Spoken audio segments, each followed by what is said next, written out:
For this portion, one of the final portions of the chapter 12, we're going to be using this video, and I'm going to toggle back and forth a little bit here. So this is the end of your guided notes. So you should have used either videos or links to complete the guided notes all the way down to pots and pans. At the very end of your notes, it's going to talk about the care of pots and pans. So I want you to watch the video and then just kind of go back and write about 5 sentences minimum of what you kind of remember. So you want to summarize down the important parts.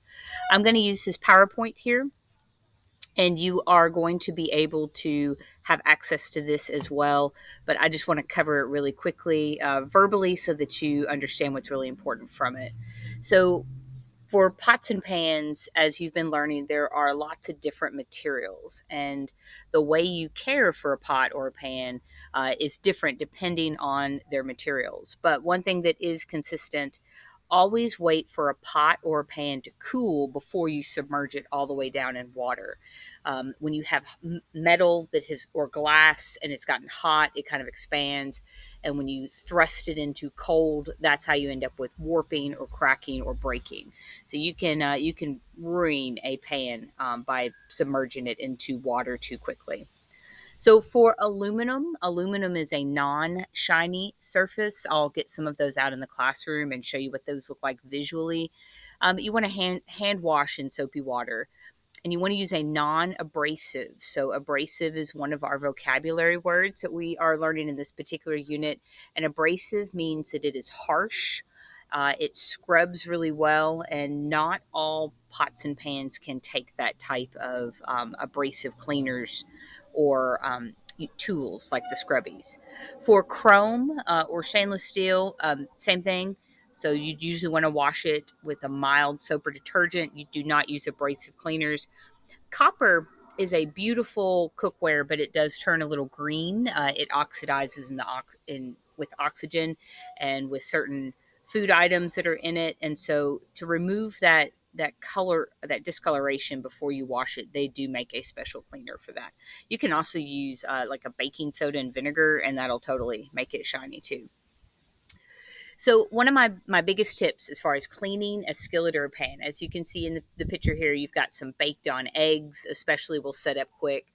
So as soon as you get done cleaning or cooking in your pan, get the food out of the pan and then take just a cup, just put a little bit of water into a glass and put it into the warm pan, and then generally just go sit and eat. And when you're done eating and you come back, then that pan will be ready to it should just rinse right off. If you let the food sit or harden, you're going to scrub it, and it's going to be a lot more of a chore. And water itself will it will take most of the food off. So there's hardly any food that some water before it sets up will not remove. So that is the best tip that I can give you as far as cleaning skillets or pans. Like don't even leave the food in there and go eat, because by the time you get done eating and you come back to it, it's going to be hardened. You need to do this pretty much immediately. So you're not pouring a whole bunch of cold water into a hot pan. You're just pouring a little bit of cold or warm water into the pan. So, cast iron care has its own separate video, which I'll do for the cast iron lesson specific. So, when it comes to burnt on food, so this happens to me pretty often, particularly cooking with people that are first learning how to cook.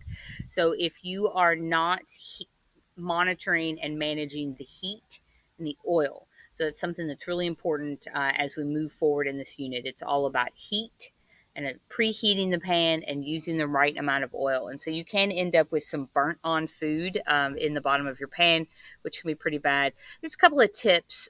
Oven cleaner. So you don't want to use oven cleaner on cast iron, but in a stainless steel, you can use a little easy off oven cleaner and it will take it off.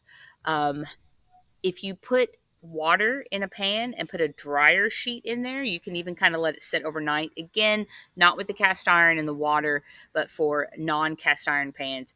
I don't know what voodoo magic exists in the dryer sheet, but it works somehow, and it'll take stuff off the pan.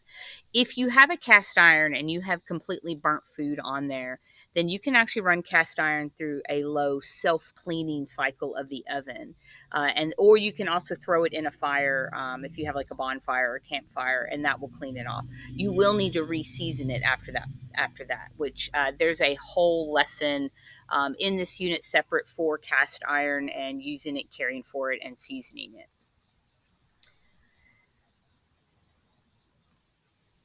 For your stainless steel, you want to make sure you just wash that in a nice soapy water, rinse it, let it air dry. For a non-stick coating for like a Teflon pan, you want to make sure that you use a plastic mesh scrubber so you don't you can scratch a non-stick pan pretty easily, and once they get scratched, then the non-stick part doesn't really work very well. So just get all of the food out. The food may burn, and just use a nice gentle scrubber on that.